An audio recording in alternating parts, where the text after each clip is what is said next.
Welcome back to Mission Bound. My name is Tom Elmore, and this is Mike who? Mike James, and he is a 2004 NBA champion, world-class athlete. And again, my name's Tom. I'm a communicator, speaker, and an ex-pastor. And I got to tell you what, we got a great show today. Mike, you excited about today's show? Oh, I'm super excited. I have a special guest in the that's coming on Zoom with us today. He's legit. Oh, this guy's legit. Me? See, everyone talks about how good they are. There's a statement: hard work beats talent when talent doesn't work hard.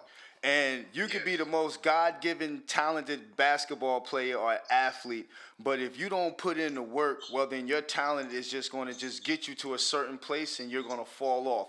But here's a guy that is, you know how they have the super producers? Yeah. Well, you call him the super trainer because he's basically who's who has come into his gym and has really learned the game. It could have been from balance to shooting all over again. They don't know nothing about the three-finger pinch, Coach. And, first I want to welcome Coach Chris Johnson. Welcome, Chris. Thanks for being on Mission Bound today. We are so excited to have you. You are the super trainer. You have literally trained some of the best athletes in the world. And real quick, who have you trained? Give us just a little lowdown on, in the NBA, who you've made better. Well, I'll start because the show is about you and Mike. I'm going to start with Mike. Hold on. We should start. Hello. It's good to see you, Chris. Glad you're here. How's that? I'm going to start with MJ, and then I'll work back to who's currently in the bubble right now. Please do. So what keep us current right now, LeBron James, Ben Simmons, Jimmy Butler, and the list goes on. Those are some heavy hitters. Yeah, Chris Paul, Rajon Rondo. Rondo just hurt his thumb, so he's going to have surgery, and then he's going to be back with me and for about 6 weeks, and then we'll get him back to the bubble. And Tobias Harris and Jaylen Brown, and you name them. I've been so blessed to be able to be one of the top teachers of the game. And when I look at teacher, like I was telling some of my young guys earlier, I got Tristan Thompson in the gym right now and a few of my other guys, and I told them to call me a sommelier. A sommelier is the echelons of wine. They could tell you the origin, they could tell you the region, they could tell you everything about that wine and what complements the wine. And so, it's certain levels of things, and God has blessed me to be a great teacher, a rabbi, a sensei.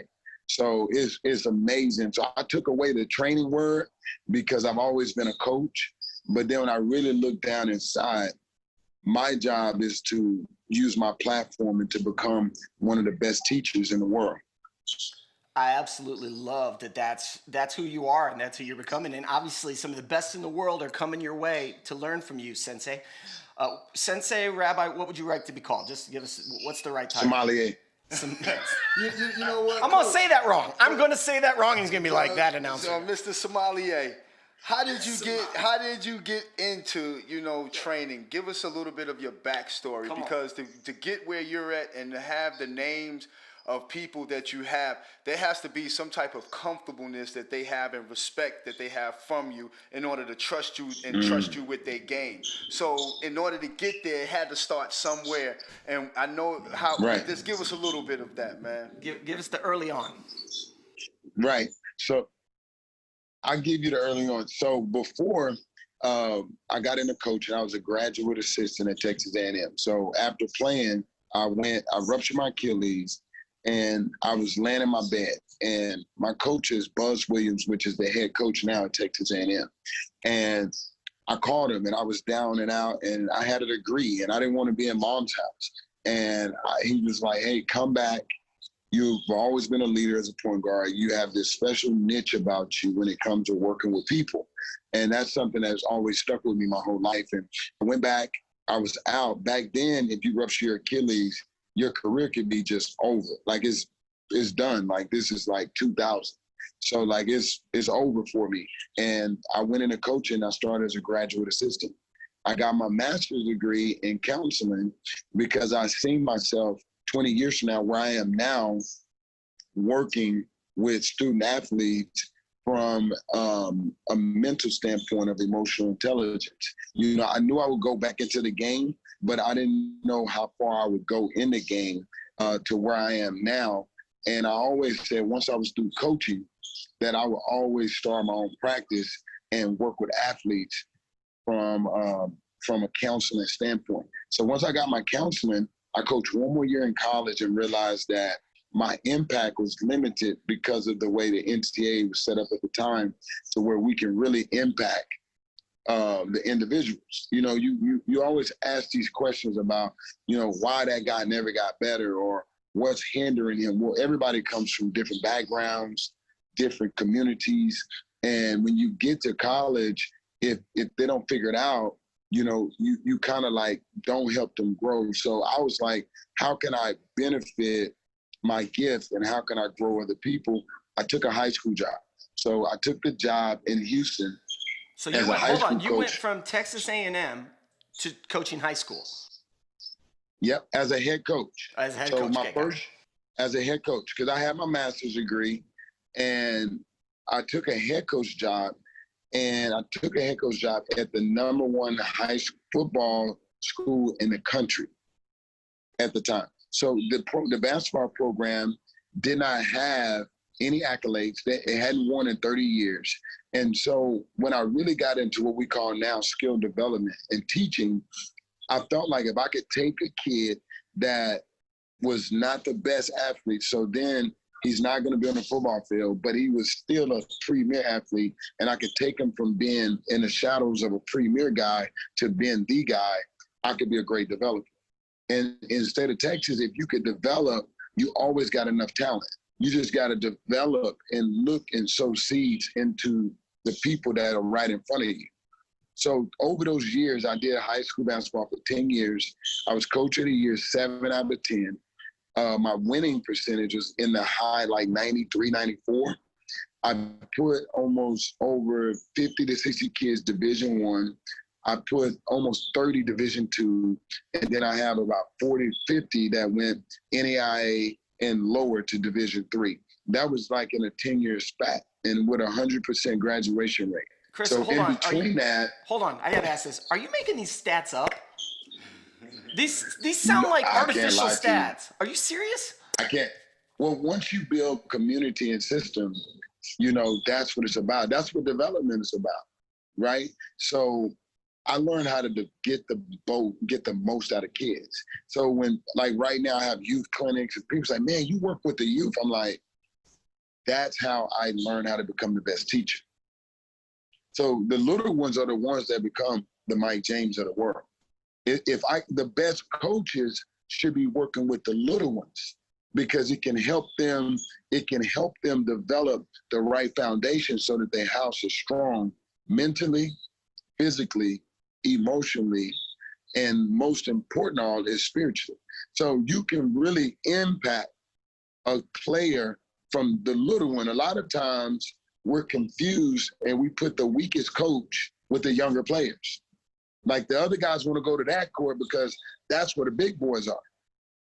But for me, I've looked at it in a different way now and said the best coach has to be with the younger generation so that they can have an opportunity to become who they want to become.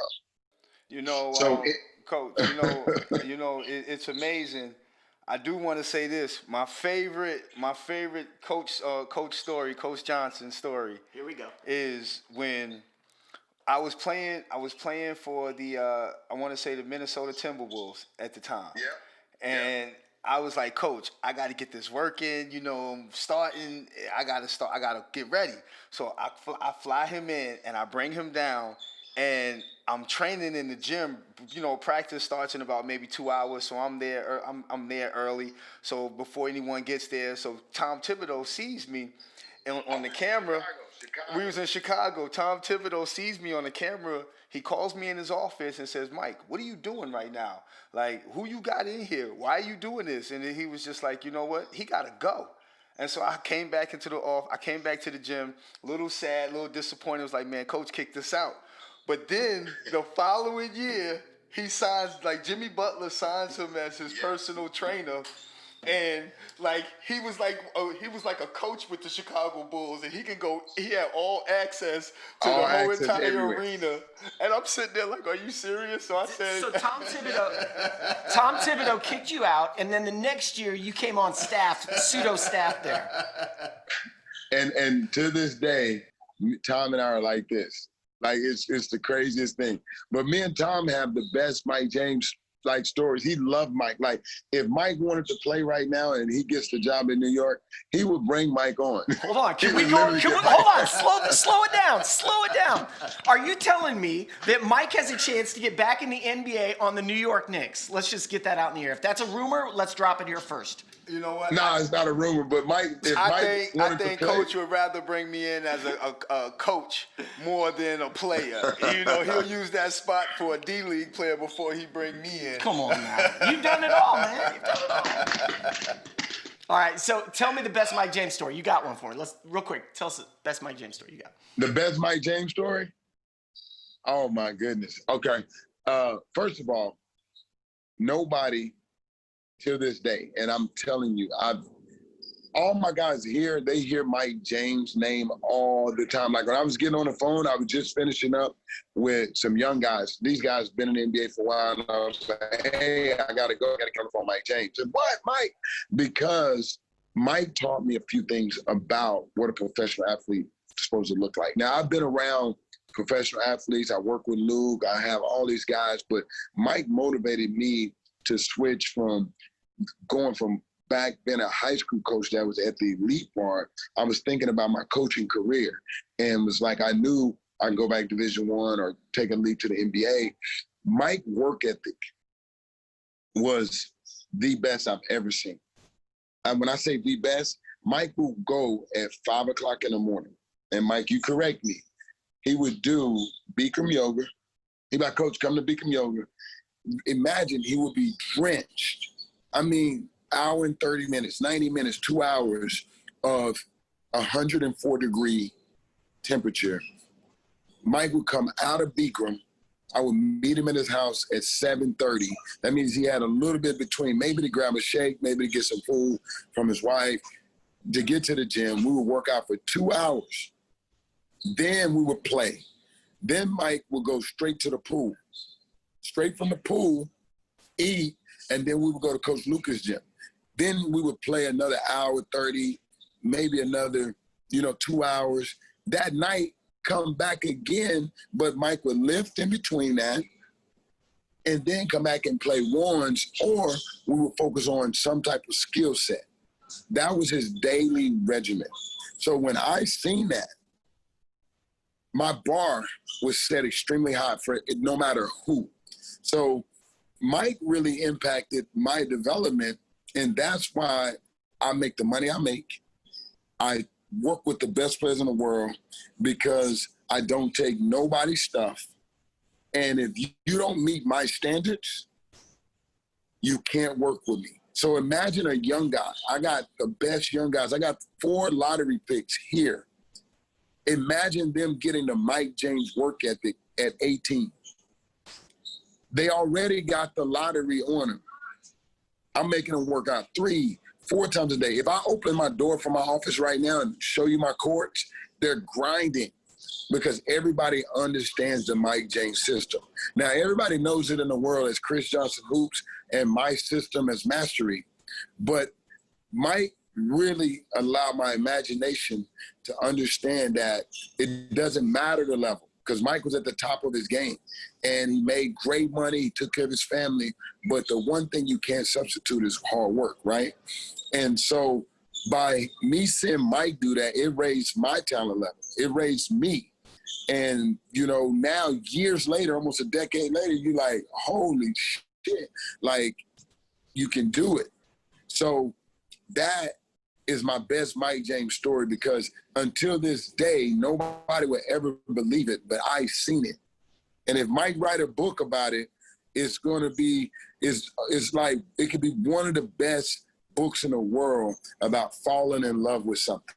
Coach, I'll say this. The main reason why it really wasn't about the love. It was mainly when I stepped on the court, I wanted to dominate that person that was in front of me. I wanted to have so much fun. Like, all that work was for one moment. It was like my Usain Bolt moment is when I'm running my 100-meter dash. It's like now I get to show everyone I'm the best. And the work is for me. Everyone thought that I was crazy. Everyone would look at me and would say, like, yo, you doing too much. But I'm like, yo, you don't understand. When that fourth quarter come and there's 2 minutes left in that game, I'm still looking at you like you food and you holding your shorts and you fatigued. And my mindset is, now I still get to dominate you because of all the work that I put in. Now I get the opportunity to showcase it. So the work, I hated the work, but I knew what the work can get me. It can get me results. So I fell in love with the results. It really wasn't the work that I fell in love with. It was the looking in the mirror after you done bench press and you done killed yourself on the bench. But no, it ain't the bench. It's when you go look at that muscle and you see that new vein come in and you say, okay, now it makes sense. And that's what I did. I was able, when I played against my opponent, it was like, okay, the swimming is making sense. The pool, your yoga, and you got to remember, yoga. Kareem Abdul-Jabbar said that yoga saved his career, and I didn't do yoga the whole COVID pandemic, and my whole right side felt like I locked up, and I need some help, and I need yoga. So yoga saved my career, actually. You've been holding out on yoga. When we gonna do some yoga together? Oh man, anytime. But Coach, 5 to 10 years from now, what are you dreaming about? Where do you see your business and where do you see your future? What's Chris Johnson Hoops look like a decade from now? Man, that's amazing. So I'm always building, right?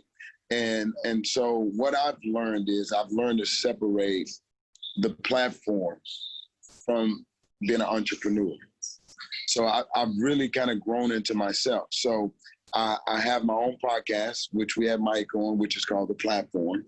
Okay, and we're doing really well. We're pitching it to a few people in the industry, which we're looking for to take it to another level. I have my own app.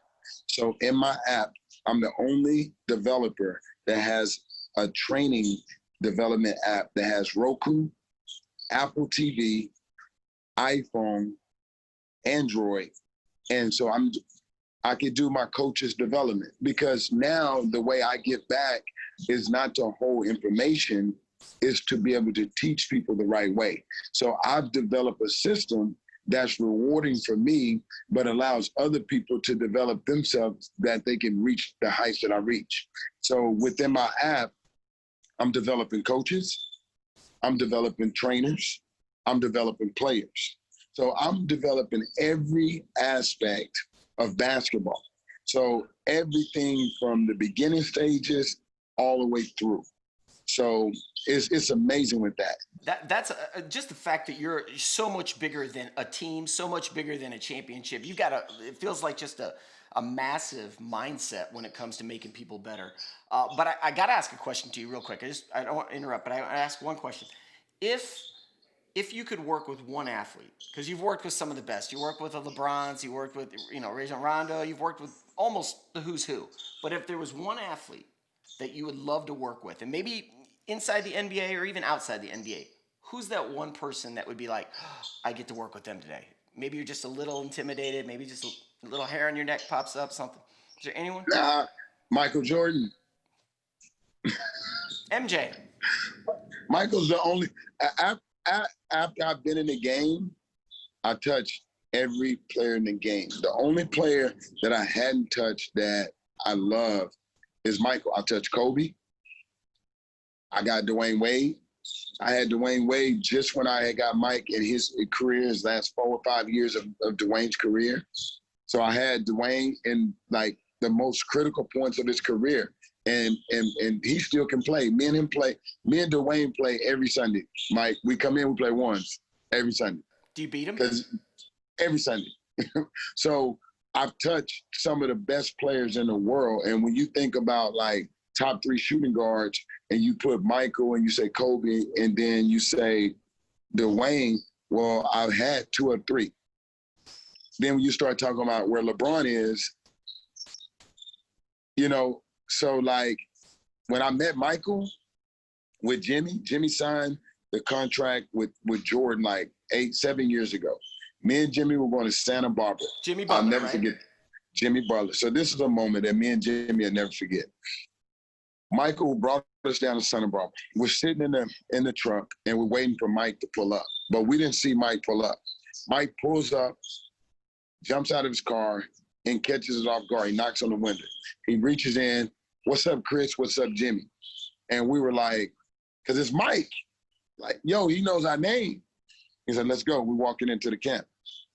So now we didn't even really get to like, because we're sitting here like, man, we're from Texas, man, we're small guys. We with Michael Jordan. Like the only other person I could really feel like I would actually be excited would be Michael Jackson. Another MJ. Mike James, Michael Jordan, Mike Jackson. This is the MJ episode. So that was my moment. That was my biggest moment. And it wasn't a fan. It was more like, that's Michael. Like, that's MJ. And it was personal. And from the camp, we spent the whole day together. We actually spent a couple of days together. We stayed. Michael put us in the resort with him in Santa Barbara. We ate dinner. We had drinks. And then you realize how smart Michael was and how Michael knows every player in the NBA as a general manager. He knows as an owner, he knows the G League players. Me and Jimmy was like, how you know that guy? I watch everything. So it lets you know how competitive he is. And that was probably my moment. And outside of that, every player to me looks like Mike James. So I don't care who they are when they come in, they're going to get the Mike James treatment because Mike has set the bar for the rest of my years on the floor. That's what you're going to get. What would you say to the young Chris Johnson? Would you have been able to get him into the NBA based off the information that you have now? And what do you say to the future Chris Johnson preparing for what's to take place and who you're trying to make?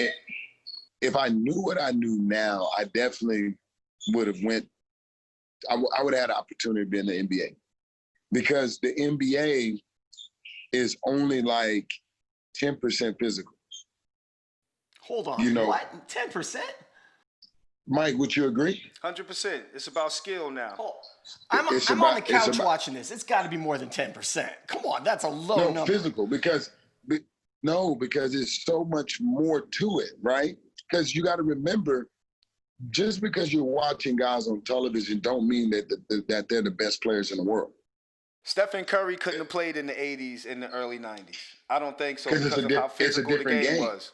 Exactly. Right. But today, his game so the game is different, and it allows for different skill sets. It allows for you to be able to drive past guys. Like when you have Ron Harper hand checking you can't drive by him.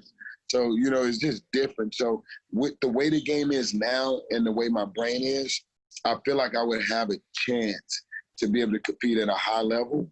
And, my son is my mini-me. I was watching some film when he was in the gym with Mike. He was 5. Now he's 13. And he's in the 8th grade. He's one of the best guards in the country. And he is the protege that I'm boom. So I got him working out with the best players in the world every day since he was little, and I'm just watching him. So the future, I do not coach my sons. What I do is I'm his sommelier when we hit the court. So I only coach him behind closed doors. In front of everybody, I'm the biggest cheerleader that he ever can find, because you got to have a support system that makes you believe that you're invincible. When you believe that you're invincible, you would be amazed at what you can do. See, if somebody never told you you could not do something, you would never not know you couldn't do it. So it's people that put you in a box, and then they ask you to think outside the box that they put you in. But if I get you to think like there's no box, then your thoughts is unlimited to where you can go. So as my career, to answer the second part of Mike's question, is it's unlimited, Mike, to where I can go. It's unlimited. Like you guys wouldn't know this, but I own a gaming company called Play For Us LLC. I'm talking about a board game. The board games is one of the #1 market in the world. It's a multi-billion dollar industry. And the more I learned about it, I created it. So I have a game out right now called Dare to Play. It's a Dare trivia game. I have 4 business partners that I brought in that were really great at writing games. We're releasing another game it's called Run. It's like Uno on steroids. We've already made, in the 7 months that we've dropped, almost $500,000 in sales. And the sky's the, because you got to understand that card games has been around from the beginning. And it's still one of the most exciting things that you can get a group of people to do together.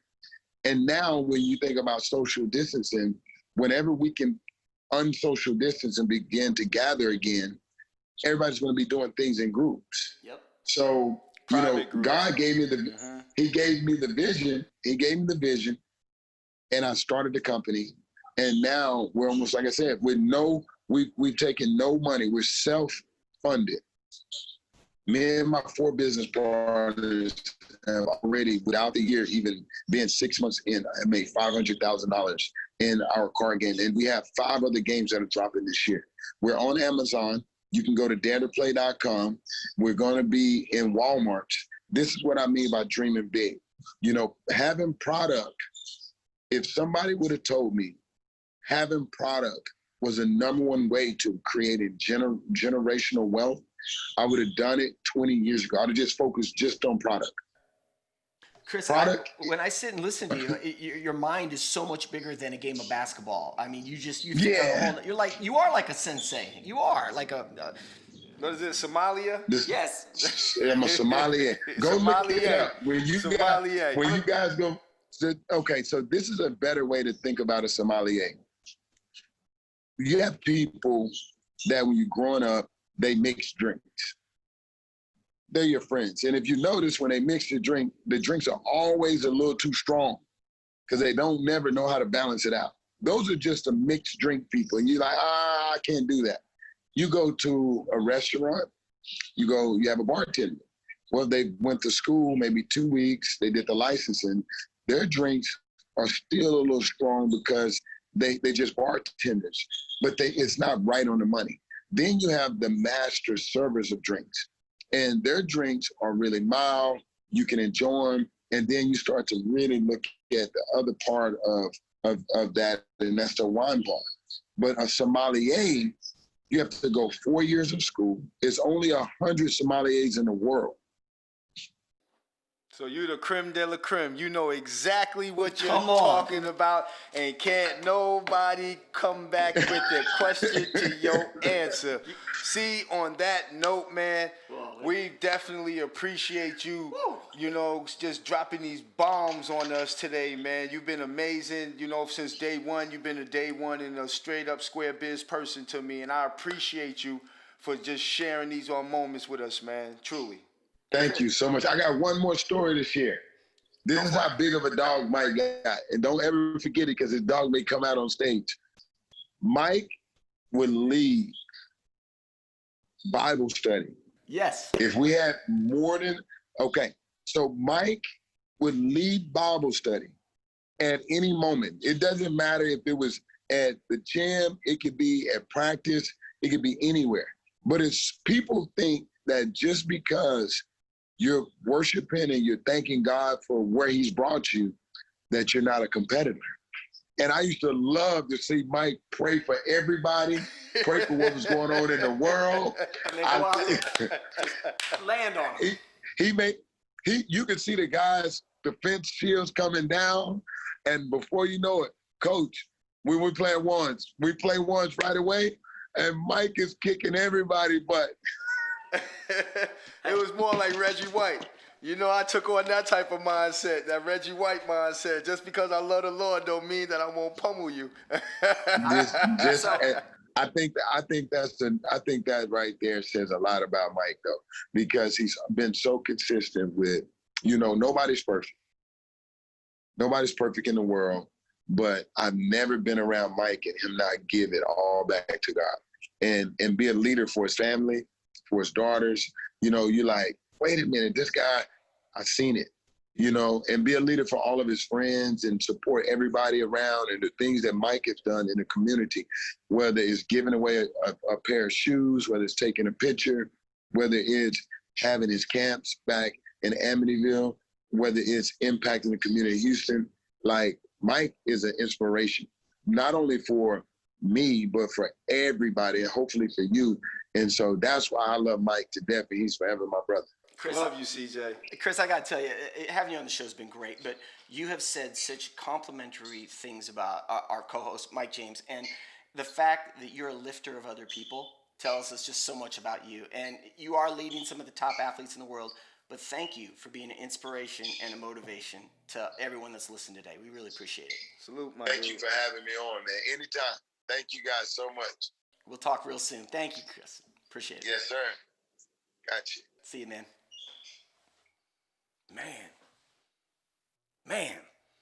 I feel like I just went to church after talking to that guy. You know what I'm saying? Like, CJ's amazing, man. You know, he has a great story, and he's keeping it going. You know, he just because he started one way, he's taking it to a whole nother level, and he's just building and compounding upon compounding about the success of this world. And it's amazing what he's been able to do. he's working with elite athletes. He worked with you. Obviously, you had a huge impact on his life. And now he's taking his ideas and his concepts, even of card games, and building a whole nother empire with it. Man, I love his entrepreneurial attitude and mindset and how he builds other people up. And dude, the things that he said about you, you obviously have had a dramatic impact in his life.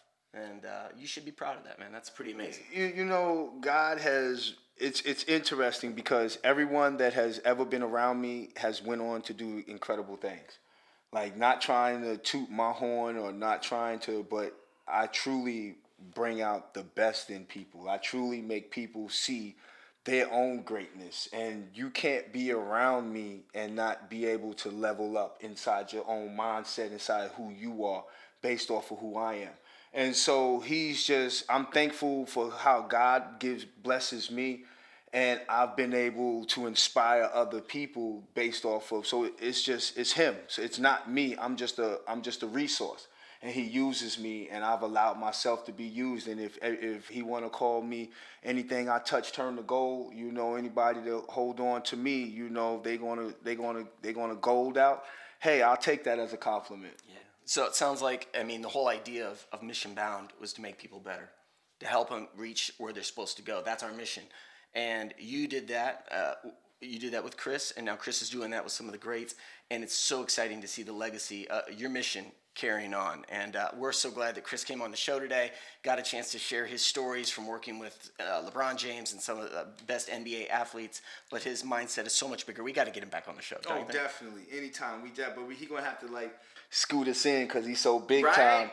Man, you know, but I'm appreciative for him to be able to give us a little bit of his time today. Thank you, CJ. Yeah. So if you're watching today or listening out there, please check us out on Facebook. You can go to our Twitter page or Instagram. All that information will be in the YouTube feed there, or you can check us out online. But man, thank you for hanging out with us on Mission Bound. We have a mission, and that's to make people better, and we believe sports is a big part of it. So Mike, any closing thoughts? No, just thank you. God bless. And oh, we got something for you. We got one thing. You ready? what? Let's do it. Oh, yeah. This goes out to all the people out there. You know, check it. My name Mikey James, and I play no games everywhere I go. They all scream my name. Go Mikey, go Mikey, go Mikey, go Mikey. Mission Bound out. Peace. Somewhere to call